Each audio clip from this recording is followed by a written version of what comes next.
Brasileiros e brasileiras, meu muito boa noite. É com muita satisfação que eu venho falar para vocês da política brasileira, da qual eu acompanho há bastante tempo. Especialmente o primeiro governo Lula, o segundo e o da governa Dilma Rousseff, ou seja, a governabilidade do PT na política nacional. Sabemos muito que o Lula tem um ódio muito grande do Jair Bolsonaro, como se ele fosse responsável pelos seus erros políticos e administrativos.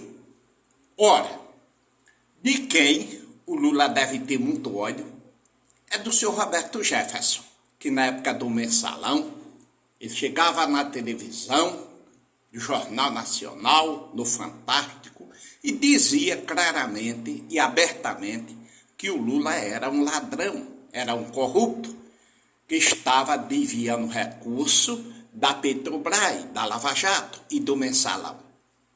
Ele repetia isso de várias vezes. Um outro homem que o Lula deve ter ódio dele é o Ciro Gomes, ex-governador do Ceará, do qual ele de vez em quando põe vídeos nas redes sociais chamando o Lula de ladrão e de corrupto. E não do senhor Bolsonaro, que simplesmente era um deputado federal na época. Eu me lembro bem que não sei se foi no governo Lula ou da Dilma, que houve uma invasão política lá em Brasília. Os manifestantes, após a manifestação, subiram nos pilares do Palácio do Governo e tocaram fogo no pilar do palácio. Se não é um segurança que estava do lado de dentro do palácio, o Palácio do Governo tinha pegado fogo. Um outro erro também, aquele 8 de janeiro, em que o Lula acusa o senhor Jair Bolsonaro de golpe. Ora, aquilo não é golpe, aquilo é um sistema anarquista. Porque o senhor Lula, se achando dono do Brasil e dono da verdade, resolveu abrir a justiça brasileira. Vocês façam o que vocês quiserem, vocês têm o direito de fazer o que vocês quiserem, porque nós estamos num país democrático. E a democracia, todo mundo tem direito de ir e vir, e não é bem assim. O homem, ele precisa de leis para que ele possa cumprir leis, senão o homem vira um leão. E um outro erro muito grave do seu presidente, Luiz Inácio Lula da Silva, é com relação ao Moro.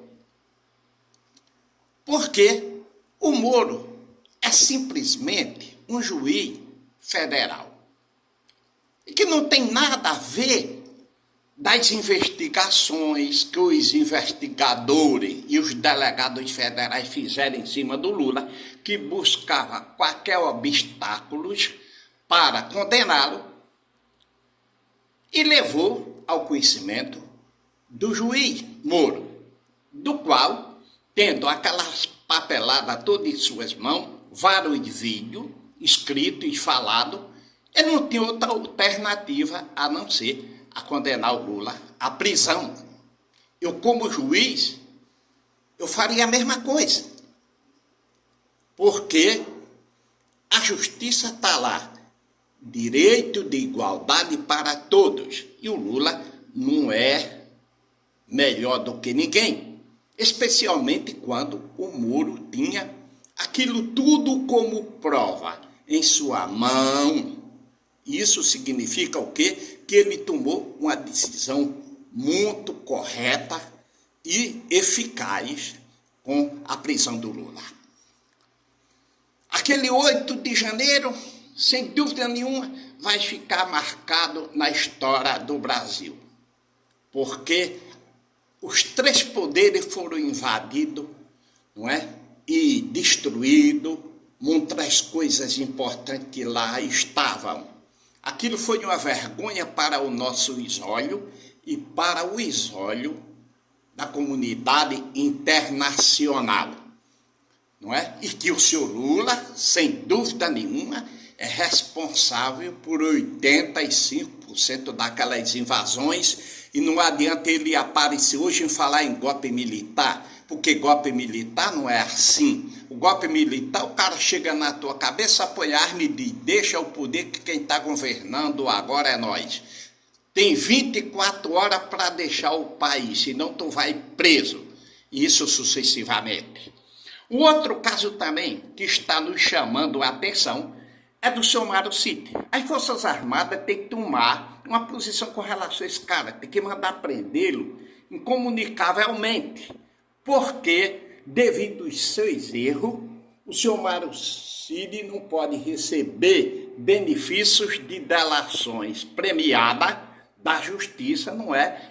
Condenando coronéis, generais, comandante da Marinha, não é? Com seus sonhos mentirosos, com as suas mentiras perante a opinião pública, não é? Para levar benefício de uma delação premiada.